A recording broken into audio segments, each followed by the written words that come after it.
ఏం చెప్పాలంటే ఆ, అంటే మొత్తం భూగోళంలో భారతదేశం ఒక మంచి ప్లేస్ లో ఉంది. ఒక రకంగా చెప్పాలంటే మనకుండే ఎన్విరాన్మెంట్ వాతావరణం చాలా తక్కువ దేశాల్లో ఉంటుంది. సువిశాలమైనటువంటి ఒక పంట భూములు మన దేశంలో ఉన్నాయి. జీవ నదులు గంగా, బ్రహ్మపుత్ర, సింధు నది, దాని తర్వాత గోదావరి, కృష్ణ, అనేక నదులు మన దేశం లోపల ఉన్నటువంటి ఒక పరిస్థితి. ఇక్కడ ఉన్నటువంటి వాతావరణం దృష్ట్యా ఇక్కడ దొరికేటటువంటి భూగర్భ నిధులు, బొగ్గు కావచ్చు, మ్యాంగనీస్ కావచ్చు, మరొకటి కావచ్చు, అనేక రకాలటువంటి ఈ భూగర్భ యొక్క మనకు ఏవైతే ఖనిజాలు వస్తున్నాయో ఒక అత్యంత అభివృద్ధి చెందిన దేశంగా ఉండవచ్చు. అంటే ఈ దేశంలో ఆకలి చావులు గాని, రైతుల ఆత్మహత్యలు గాని, నిరుద్యోగం గాని, అవినీతి గాని ఇలాంటి లేనటువంటి ఒక మంచి దేశంగా మనం రూపొందించడానికి అనుకూలమైనటువంటి వాతావరణం, ప్రకృతి ఉన్నటువంటి ఒక దేశం మనది. అదే కాదు, మన దేశంలో ఉన్నటువంటి ఒక చరిత్ర, గత చరిత్రను చూసినట్లయితే చాలా ఎంతో త్యాగధనులు మన భారతదేశం లోపల ఉన్నటువంటిది ఈ యొక్క దేశం ఇది. సుభాష్ చంద్రబోస్ కావచ్చు, భగత్ సింగ్ కావచ్చు, అల్లూరి సీతారామరాజు కావచ్చు, కుమ్రం భీమ్ కావచ్చు, ఎంతో మంది ఎన్నో రకాల పోరాటాలకు నిలువైనటువంటి దేశం ఇది. మరి తెలంగాణ మరి ఇక్కడ జరిగినటువంటి రైతాంగ సాయుధ పోరాటం, నైజాం నవాబుకు వ్యతిరేకంగా అప్పుడు దొరలకు, భూస్వామి వ్యతిరేకంగా జరిగిన పోరాటంలో కూడా మరి ఎంతో మంది అమరులైనారు. సో ఇలాంటి యొక్క చరిత్ర కలిగినటువంటి భారతదేశంలో మనం ఒక డెమోక్రసీ మనకు వచ్చింది, ప్రజాస్వామ్యం మనకు వచ్చింది. ఇంకా ఇంకో రకంగా కూడా ఆలోచించి మనం చూసినట్లయితే దేశం ఒక సంస్కృతి, నాగరికత అట్లా పోతే మరి ప్రపంచానికి ఫస్ట్ శాంతి సందేశం ఇచ్చినటువంటి బుద్ధుడు పుట్టినటువంటి దేశం ఇది.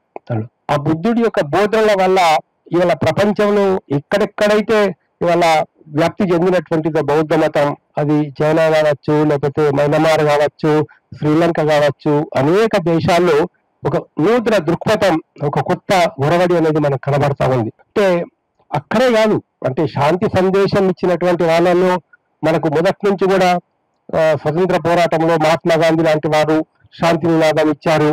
మరి మత సామరస్యం కోసం పనిచేసినటువంటి షిరిడి సాయిబాబా కావచ్చు, కబీర్ లాంటి వాళ్ళు కావచ్చు, ఎంతో మంది ఉన్నారు. ఇంకా వాళ్ళు ఇప్పుడు ఏదైతే ఇప్పుడు మన దేశాన్ని పరిపాలిస్తున్నటువంటి ఒక బీజేపీ నాయకులు ఏ సిద్ధాంతాలు చెప్తున్నారో అక్కడ కూడా ప్రధానంగా వాళ్ళు ఎక్కడ మాట్లాడినా కూడా సర్వే జనో సుఖినో భవంతు, లోకా సమస్త సుఖినో భవంతు, ఇక్కడ ఓం శాంతి శాంతి శాంతితో వాళ్ళు మొదలు పెడతారు అన్నట్లు.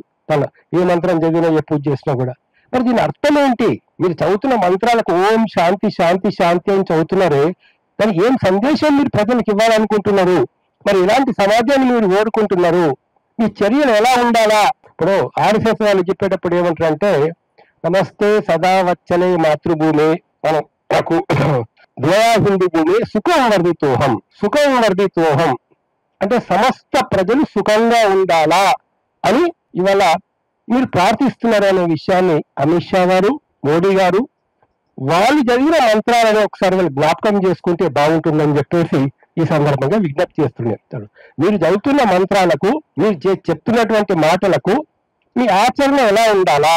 చెప్పేదానికి ఆచరణకు ఎక్కడితే సమన్వయం ఉంటుందో అక్కడ శాంతి అనేది ఉంటుంది, వైరుధ్యం అనేది ఉండదు. చెప్పేది ఒకటి చేసేది ఒకటి అయినప్పుడే అన్ని సమస్యలు వస్తాయి. బీపీ వచ్చినా, షుగర్ వచ్చినా, ఏమొచ్చినా చెప్పేది ఒకటి చేసేది ఒకటి ఉన్నప్పుడే వస్తుంది. అశాంతి కూడా చెప్పేది ఒకటి చేసేది ఒకటి ఉన్నప్పుడే వస్తుంది.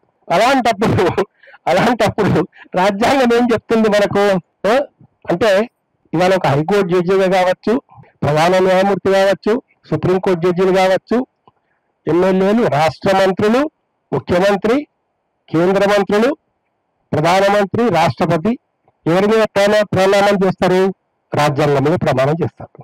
మేము రాజ్యాంగం తూచా తప్పక అమలు చేస్తాము, రాజ్యాంగం ప్రకారంగా నడుచుకుంటాము, రాజ్యాంగానికి భిన్నంగా ఏమి చెయ్యము, రాజ్యాంగ స్ఫూర్తి మా స్ఫూర్తి, ఏ కార్యక్రమం చేసినా మేము రాజ్యాంగం యొక్క నిర్దేశాల ప్రకారమే చేస్తాము. ఇది కదా మీరు చేసే ప్రమాణం, ఇది కదా మీరు చేసేటువంటి ప్రమాణం. ఒక్క మినిస్టర్ అయినా తను చేసిన ప్రమాణాన్ని ఫోటో కట్టించుకొని ఒకసారి చదివితే ఇది చాలా బాగుంటుందని చెప్పి నేను కోరుతున్నాను. ప్రతి మినిస్టరు, ప్రతి జడ్జి, ప్రతి ఒక్కరు కూడా ఏదైతే ప్రమాణం నువ్వు చేస్తున్నావో ఏ ద్వేషం లేకుండా, ఏ పక్షపాతం లేకుండా, ఎవరి పట్ల నేను ఇది లేకుండా మేము కర్తవ్య నిర్వహణ చేస్తామని ప్రమాణం చేస్తామో ఒక్కసారి ఆ ప్రమాణం ఈ టేబుల్ మీద పెట్టుకో. ఒక్కసారి రాజ్యాంగం చదవండి, దయచేసి రాజ్యాన్ని ఒక్కసారి చదవండి. ఏం చెప్తుంది రాజ్యాంగం, ఏం చెప్తుంది, ఎలాంటి ఆదేశ సూత్రాలు ఉన్నాయి, మీ డ్యూటీ ఏంటివి. బాబాసాహెబ్ అంబేద్కర్ ఇంకా మిగతా కమిటీ వాళ్ళు రాజ్యాంగం రాసినప్పుడు ప్రజల జీవన పరిస్థితులు బాగుపరచాలా, అసమానతలు ఉండవద్దు, ఆర్థిక అసమానతలు తగ్గిస్తాము. ఆర్టికల్ 37, ఆర్టికల్ 38, ఆర్టికల్ 39, 38, 39 ఒకసారి చదవండి. ప్రతి ఒక్కరు చదవండి. ఆర్టికల్ 38, 38, 39 మిగతా ఆర్టికల్స్ ఏమని చెప్తున్నాయి. వ్యక్తుల మధ్య కానీ, సంస్థల మధ్య కానీ, కుటుంబాల మధ్య కానీ ఎలాంటి ఆర్థిక అసమానతలు లేకుండా మేము చూస్తాము. సంపద కొద్ది మంది చేతుల్లో పోగు పడకుండా ప్రభుత్వం ప్రయత్నం చేస్తుంది. ఇది రాజ్యాంగం చెప్తున్న విషయం. ప్రజలందరి జీవన ప్రమాణాలు మెరుగుపరుస్తూ తను ఆకలి చావులు లేని, నిరుద్యోగం లేని, అవినీతి లేని, అనారోగ్యకర పరిస్థితులు లేని, నిర్బంధమైనటువంటి పని విధానాలు లేని ఇది ఇస్తాము. సమాన పనికి సమాన వేతనం ఇస్తాం. ఇది రాజ్యాంగం చెప్తుంది. సమాన పనికి ఇవాళ అవుట్ సోర్సింగ్ వాళ్ళకి ఏం జీతాలు ఇస్తున్నారు, పర్మనెంట్ ఎంప్లాయీస్కి ఏం జీతాలు ఇస్తున్నారు, ఇక్కడ లేకపోతే డైలీ వేజ్ వాళ్ళకి ఏం జీతాలు ఇస్తున్నారు, ఎంత వ్యత్యాసాలు ఉన్నాయి ఒకళ్ళకు వాళ్ళ జీతాలకు మధ్య. అంటే రాజ్యాంగం చెప్తున్నటువంటి దానికి పూర్తిగా భిన్నమైనటువంటి పరిస్థితులు, భౌతిక పరిస్థితులు మన భారతదేశంలో ఉన్నాయి. రైతుల పంటలకు గిట్టుబాటు ధరలు లేవు, రైతులు ఆత్మహత్యలు చేసుకుంటున్నారు. ఒక్క జాబ్ నోటిఫికేషన్ పడితే ఎంతమంది అప్లై చేస్తున్నది, ఒక్క కానిస్టేబుల్ నోటిఫికేషన్ పడితే ఎంతమంది అప్లై చేస్తున్నారో చూడండి. అంటే నిరుద్యోగ సమస్య ఎట్లుంది. ఇవాళ ఏ హోటల్లో ఎక్కడ పెద్ద హాస్టల్లో పోయినా కూడా జార్ఖండ్ వాళ్ళు, బీహార్ వాళ్ళు, మనకు ఉత్తరాఖండ్ వాళ్ళు అందరు చిన్న చిన్న పనులు చేసి కనబడతారు. మనకు స్వీపర్లు అందరూ వాళ్ళే, ఊడ్చేటోళ్ళు వాళ్ళే, చాలా ఉద్యోగులు వాళ్ళే. ఎందుకు అక్కడి నుంచి ఎందుకు వస్తున్నారు? మరి అక్కడ ఆర్థిక పరిస్థితి ఏముంది? మరి అక్కడ పేదరికం ఎంతగా ఉంది? ఏం అభివృద్ధి అంటే మీరు పేపర్ మీద చూపించడం కాదు. అభివృద్ధి అంటే కళ్ళకు ఏం కనబడుతుందో దాన్ని చూడండి. ఇవాళ ఎందుకు జార్ఖండ్ నుంచి, బీహార్ నుంచి, యూపీ నుంచి 400 రూపాయలకు 500 రూపాయలకు పనిచేయడానికి ఇవాళ తెలంగాణకు మిగతా ప్రాంతాలకు వస్తున్నారు అంటే అక్కడ పరిస్థితి ఏంటో తెలిసిపోతుంది. ఈ పరిస్థితుల్లో రాజ్యాంగం అనేటటువంటి దానిలో ప్రధానమైనటువంటి జీవించే హక్కు ఆర్టికల్ 21. ప్రతి ఒక్క వ్యక్తికి జీవించే హక్కు ఉంది. ఏ వ్యక్తి ప్రాణాన్ని కూడా మేము చట్ట విరుద్ధంగా ఎవరి ప్రాణం తీయడానికి వీల్లేదు.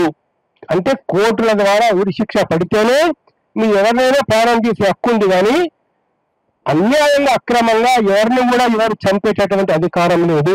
ఇది ఆర్టికల్ 21. ఇంకా లోతుగా పోతే మనం ఇంకా చాలా విషయాలు ఉన్నాయి. విద్యా హక్కు ఉందండి. 21 ఆర్టికల్ 21 విద్యా హక్కు. విద్యా హక్కు ప్రకారంగా ప్రతి పేద పిల్లలకి, ప్రతి విద్యార్థికి ఉచిత విద్య ఇవ్వాలా. రాజ్యాంగం ప్రకారం ఉచిత వైద్యం ఇవ్వాలా. విద్య మొత్తం కార్పొరేట్లకు పోయింది, వైద్యం మొత్తం కార్పొరేట్లకు పోతున్నది. పేదవాడికి, పేద పిల్లలకి ఉన్నతమైన విద్య అందే అవకాశాలు లేవు. మనకి ఇంట్లో ఎవరైనా ఇబ్బంది పడితే, అనారోగ్యం అయిపోతే ఒక మంచి హాస్పిటల్లో ట్రీట్మెంట్ దొరికే పరిస్థితి లేదు. 40 ఏళ్ళలో స్వతంత్రం వచ్చింది, 50 ఏళ్ళలో రాజ్యాంగం వచ్చింది. రాజ్యాంగం వచ్చి 70 సంవత్సరాలు అయిపోయిన తర్వాత కూడా ఎట్లా ఉంది జీవన పరిస్థితులు అంటే ఇవాళ ఆలోచించాల.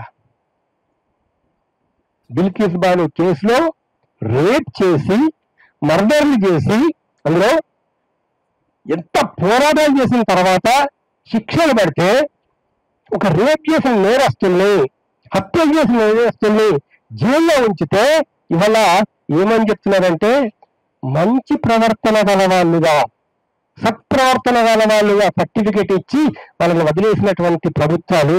మరి రాజ్యాంగాన్ని మీకు ఏం గౌరవం ఉందో మీరు ఆలోచించాలి. ఇంతవరకు మీ గౌరవం ఉందో మీరు ఆలోచించాలి. కాబట్టి ఈ సమస్యలు అనేటటువంటి వాటి వల్ల సమాజంలో ఉద్యమాలు వస్తాయి.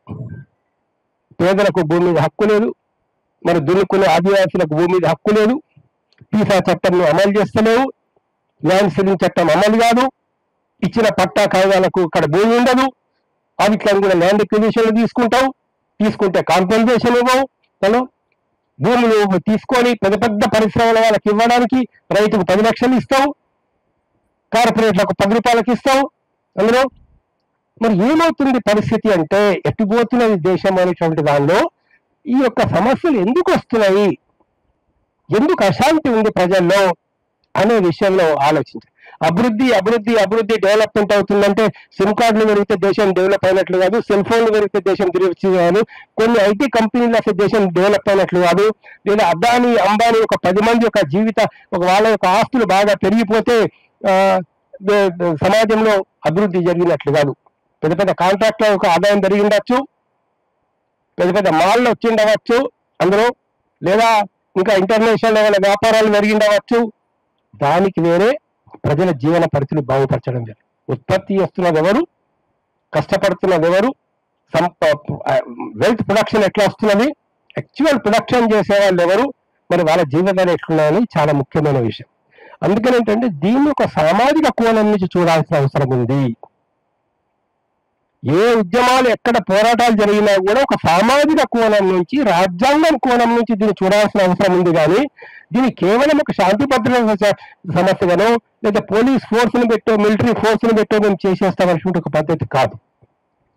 పోనీ మరొక విషయం కూడా ఉంది, ఏంటంటే అనేక చోట్ల అనేక ఉద్యమాలు వచ్చినప్పుడు, ఇవాళ మనకు ఈస్ట్ భారతదేశంలో అనేక ఉద్యమాలు వచ్చినప్పుడు, గూర్ఖాల్యాండ్ మిగతా ఉద్యమాలు అనేవి వచ్చినప్పుడు అక్కడ మీరు వాళ్ళతో చర్చించి, దాదాపు 10,000 మంది 20,000 ఆర్ముడు దళాలు కూడా ఉన్నప్పుడు కేంద్ర ప్రభుత్వాలు వాళ్ళతో చర్చించి మాట్లాడి ఒప్పందాలు చేసుకొని సెటిల్మెంట్ చేసుకొని మరి మంచి ఫలితాలు రావడం జరిగింది.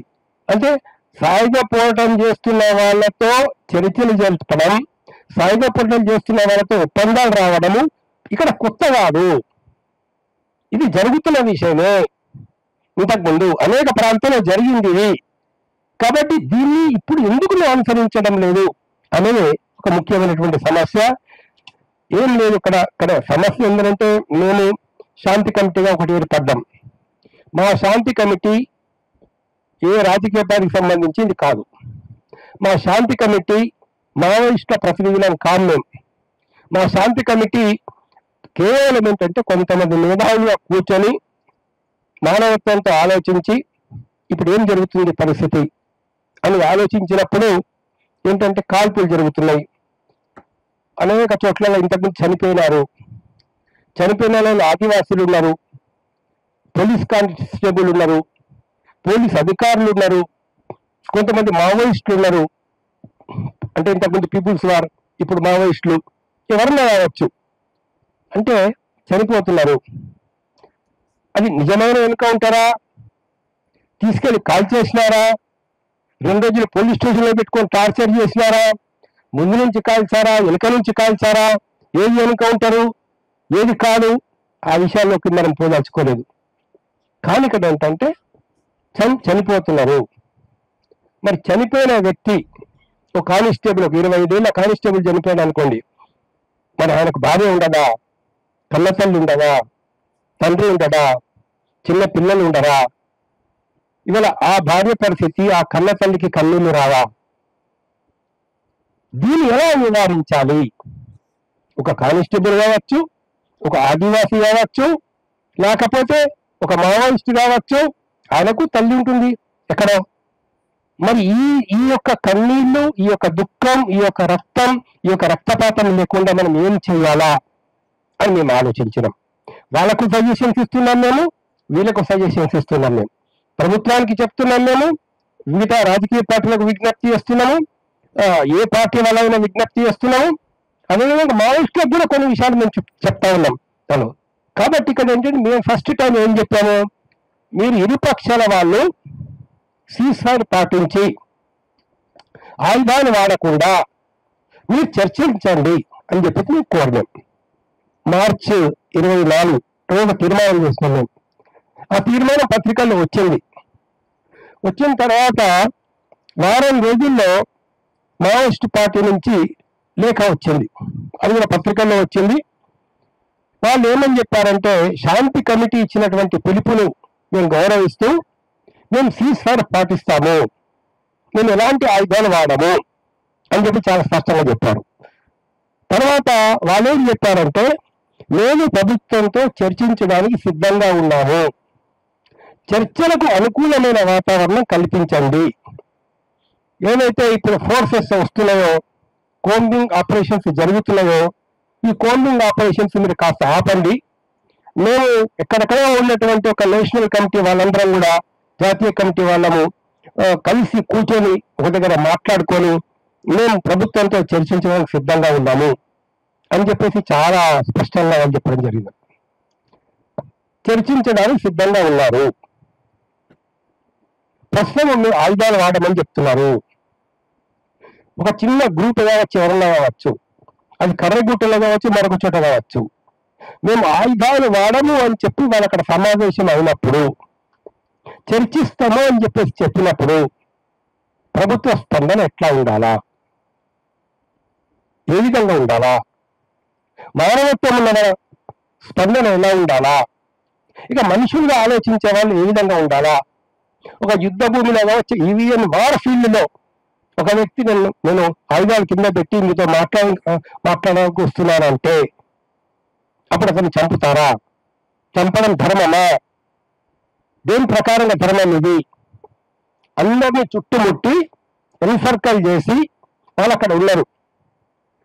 మేము ఆయుధాలు వాడము అని వాళ్ళు చెప్పిన తర్వాత, మేము సీజ్ ఫైర్ చేస్తాము అని మావోయిస్టులు చెప్పిన తర్వాత ఎక్కడైనా కాల్పులు చేశారా? ఎవరినైనా చంపారా? ఎవరి మీదనైనా దాడి చేశారా? ఎవరి మీద దాడి చేయలేదు, ఎవరిని చంపలేదు, ఎక్కడ వాళ్ళ ఆయుధాలు ఉపయోగించలేదు అన్న మాటకు వాళ్ళు కట్టుబడి ఉన్నారు. కట్టుబడి ఉండి వాళ్ళు ఎక్కడే సమావేశం అవుతున్నారు. వాళ్ళు సమావేశం అవడం తప్ప, కొన్ని విషయాలు చర్చించుకోవడం తప్ప, వాళ్ళకు దగ్గర సమావేశం అయినప్పుడు నువ్వు వందల కొద్ది వేల కొద్ది సైన్యాన్ని తీసుకొని దాన్ని చుట్టుముట్టాల్సిన అవసరం నీకేమి వచ్చింది? అంటే చంపాలని పోతున్నావు. వాళ్ళు ఏమి చేయకుండా చంపాలని పోతున్నావు. వాళ్ళు ఆయుధం వాడినప్పుడు కూడా చంపాలని పోతున్నావు. ఆయుధాలు వాడినటువంటి మనిషిని నువ్వు చంపాలని ఏదైతే నీ మనస్తత్వం ఉందో, ఇది మనుషుల మనస్తత్వమా, రాక్షసుల మనస్తత్వమా? తను ఒక పాశవికమైనటువంటి మనస్తత్వమా, లేకపోతే ఒక మానవత్వం ఉన్నటువంటి వాళ్ళు భారతదేశ నాయకులు ఆలోచించేటటువంటి మనస్తత్వమా? మీరు భారతీయులు కదా, మీరు మా సోదరులు కదా, మరి సోదరుడు ఆయుధం కింద పెట్టినప్పుడు కాల్చి చంపడం అనేటటువంటిది ఏ ధర్మం ప్రకారం కరెక్ట్? ఇది ప్రభుత్వాలు ఆలోచించాలని. మేము శాంతి కమిటీ నుంచి తను అనేక ఉత్తరాలు రాశాం, ప్రధానమంత్రికి రాసినాం, హోంమంత్రి గారికి రాసినాం, రాష్ట్ర ముఖ్యమంత్రికి పంపించినాం, జార్ఖండ్ వాళ్ళకి పంపించాం, దాదాపు అన్ని రాజకీయ పార్టీలకు కూడా పంపాలని ప్రయత్నం చేస్తున్నాం. అందరికి కొందరికి పంపించాం, మిగతా అన్ని రాజకీయ పార్టీలకు పంపిస్తున్నాం. ఆర్ఎస్ఎస్ చీఫ్ మోహన్ భగవత్ గారికి కూడా నేను వ్యక్తిగతంగా 2 లెటర్స్ రాసిన, చాలా విషయాలు చాలా స్పష్టంగా చెప్పిన. భారతదేశం బాగుండాలంటే ఏం చేయాలి మీరు అంటే మన పౌరుల్ని మనం చంపుకోవడం కరెక్ట్ అవును కాదా? ఇప్పుడు వాళ్ళు చర్చలకు వస్తా అంటున్నప్పుడు మీరు ప్రభుత్వానికి మీరు సలహా ఇవ్వండి, ఎలా చేయాలా, ఏది కరెక్ట్ కాదు, చాలా విషయాలు చెప్పడం జరిగింది. అయితే మరొక విషయం కూడా మేము వాళ్ళకి చాలా స్పష్టంగా చెప్పినాం. మరొక విషయం మేము చెప్పిన విషయం ఏంటంటే, ఉత్తరాల్లో చెప్తూ అంటే చంపడం, ఆయుధాలు ఉపయోగించడం, హత్యలు చేయడం ఎప్పటికీ శాంతి చేకూరదు. ఎప్పుడు చేకూరలేదు, ఎప్పటికీ శాంతి చేకూరదు. అక్కడ స్వర్ణ దేవాలయంలో సిక్కు టెర్రరిస్టులు ఉన్నప్పుడు, భిన్నవాళ్ళ వాళ్ళు ఉన్నప్పుడు స్వర్ణ దేవాలయం మీద దాడి చేయాలా చెయ్యొద్దని ఒక చర్చ వచ్చింది. కొంచెం మూర్ఖత్వంగానో మొండితనంగానో మీరు వెళ్ళి కాల్చేయండి అనే విధంగా ఆదేశాలు రావడం, మిలిటరీ వెళ్ళి వాళ్ళని కాల్చేయడం జరిగింది. ఆ రోజే మాలాంటి వాళ్ళు చెప్పారు ఇది సరైన చర్య కాదని చెప్పేసి. మరి ఏం జరిగింది రిజల్ట్? చాలా మంది సిక్కులు చనిపోయారు. ఓకే, సిక్కు టెర్రరిస్టులు కూడా మీరు ఇచ్చామని అనుకున్నారు, కానీ కాన్సిక్వెన్సెస్ ఉంటాయి. చర్యకు ప్రతిచర్య, సృష్టిలో ఉంటుంది, లోకంలో ఉంటుంది. మీరు ఒక 20 మంది టెర్రరిస్టులను కాల్చి చంపొచ్చారు. మరి ఇందిరాగాంధీ సెక్యూరిటీ గార్డ్సే ఇందిరాగాంధీని కాల్చి చంపే పరిస్థితి వచ్చింది. అది కరెక్ట్ కాదా, దుర్మార్గమా? ఓకే, ఏమైనా కావచ్చు, చర్యకు ప్రతి చర్య ఉంటుంది. శ్రీలంకకి వెళ్ళారు, అక్కడ సైన్యం పంపించారు రాజీవ్ గాంధీ. మరి చాలా మంది తమిళ టెర్రరిస్టులను చంపించారు, అమ్మాయిని రేప్ చేసినారనే ఆరోపణలు వచ్చినాయి, చాలా ఘోరాలు జరిగిన ఆరోపణలు వచ్చినాయి. మనసు గాయపడదా? మనసు బాధపడదా? తమ్ముడిని చంపితే, చెల్లెల్ని రేపు చేస్తే నేను కూడా వెళ్ళి చంపుతానేటటువంటి ఒక ఆవేశం ఒక వ్యక్తికి రాదా? అది మంచిదా? అలాంటి భావాలు రావడం ఇది మంచిది కాదు అని మేము చెప్తున్నాం. ఇవాళ మీరు 4 చంపచ్చు, 40 మందిని చంపచ్చు, 400 మందిని చంపచ్చు, అది వేరే విషయం. కానీ దాని కాన్సిక్వెన్సెస్ ఎలా ఉంటాయి, ప్రజలు ఎట్లా అర్థం చేసుకుంటారు? మిమ్మల్ని ఒక దుర్మార్గులుగా చూడరా? మిమ్మల్ని ఒక హంతకులుగా చూడరా? మిమ్మల్ని బ్లడ్ షెడ్ కోరే వాళ్ళుగా చూడరా? అది మీరు శాంతి మంత్రం జపించేవాళ్ళు కదా మీరు. అందులో ఇప్పుడు ఇంతకుముందు కాంగ్రెస్ వాళ్ళు చేశారు, సక్సెస్ కాలేదు. ఇంతకుముందు టీడీపీ వాళ్ళు ఏదో ప్రయత్నం చేశారు, సక్సెస్ కాలేదు. ఇప్పుడు మీరు చేయండి, సక్సెస్ అయితే మీకే పేరు వస్తుంది కదా. మీరు శాంతి చర్చలు చేసి వాళ్ళని పిలిచి మాట్లాడి అంటే ఐఆర్ కింద పెట్టి రావాలి ఫస్ట్. అరే అది కూడా మాట్లాడండి. ఓపీఎస్ చెప్పారు కదా, చాలా క్లియర్గా చెప్పారు మావోయిస్టులు వాళ్ళ లెటర్ లోపల. అది కూడా మీరు చర్చల్లో భాగంగా చేర్చండి అని చెప్పేసి. అంతకంటే ఇంకేం కావాలి మీకు? అంటే వాళ్ళు కూడా అంగీకరించడానికి ఇండైరెక్ట్ సిద్ధమవుతున్నారు కదా.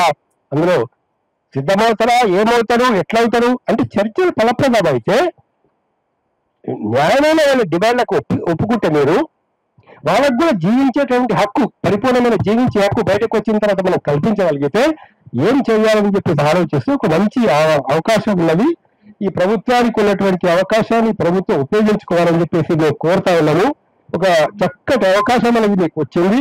నూతనమైనటువంటి వాతావరణాన్ని కల్పిస్తూ లెఫ్ట్ పార్టీలన్నీ ఒక దగ్గరికి రావడం చాలా సంతోషంగా ఉంది.